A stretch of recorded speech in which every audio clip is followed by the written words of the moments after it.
been a farmer all my life as an adult, and I went to the University of Idaho, got a degree in industrial arts education, and then when I graduated from there, I came home, was married before I came home, and went to farming with my brother as a partnership in 1974. Yes, my family's been farming forever. My great-grandfather came from Germany in 1855 and went to Wisconsin, then into Arlington, Minnesota.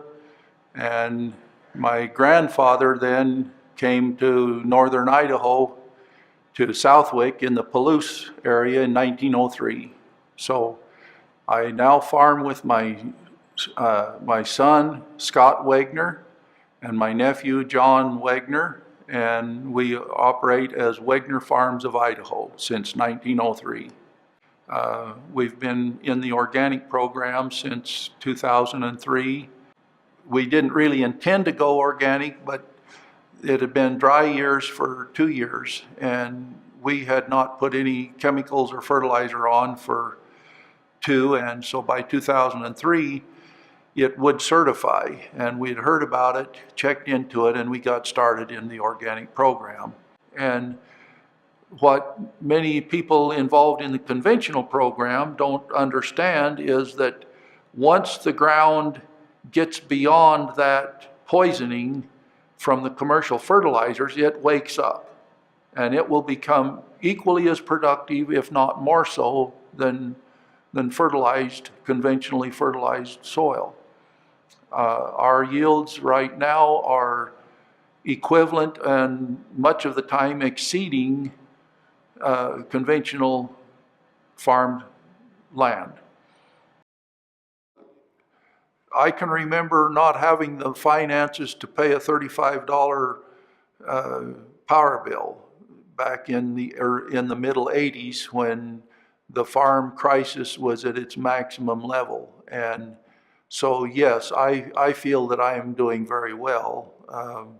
We do a draw for our living expense every month on a monthly basis. And then at the end of the year, if we have had a good year, the last several years, we've been doing a year-end division. I feel we're doing very well. Without the organic program, however, we would be suffering.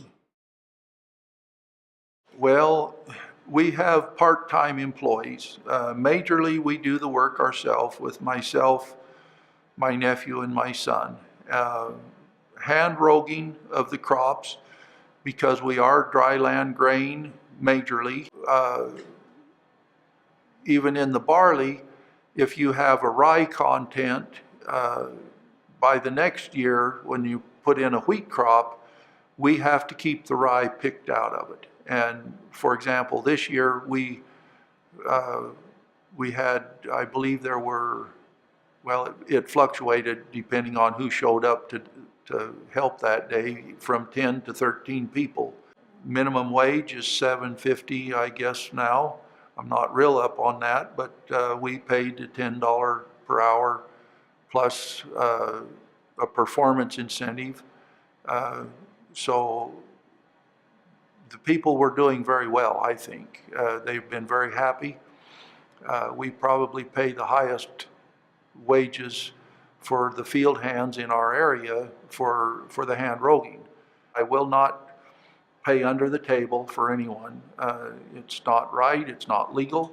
I think that has been one reason why we have prospered, is we have abided by our laws and regulations and as much as possible.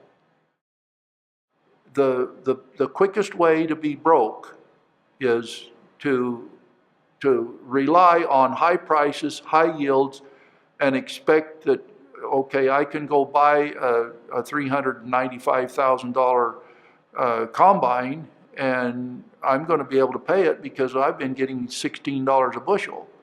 Well, you might still be getting $16 a bushel, but if your yield has dropped from a 30 bushel average to 10, you're not going to make that payment.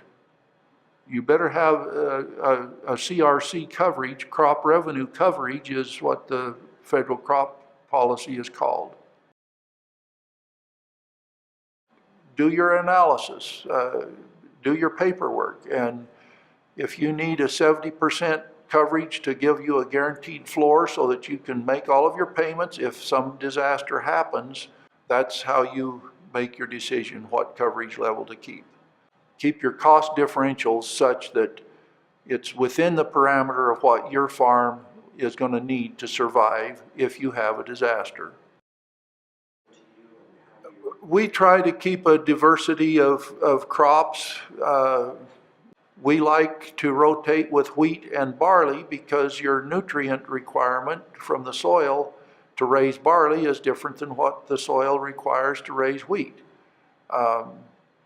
Some varieties of grain do better depending on your soil structure, whether it's a heavy Rexburg silt loam or Newdale silt loam, or whether it's just a volcanic ash, highly alkaline soil. You have to do your homework. We do some soil samples and soil sampling if we think that there's an issue. We do have a field agent with Crop Production Service Company, and he's very good. Take it with a grain of salt. Remember, they sell supplements. One thing that has been very good to see, there are beginning to be organic products available that build your soil. Otherwise, you're at the mercy of coming up with organic manure,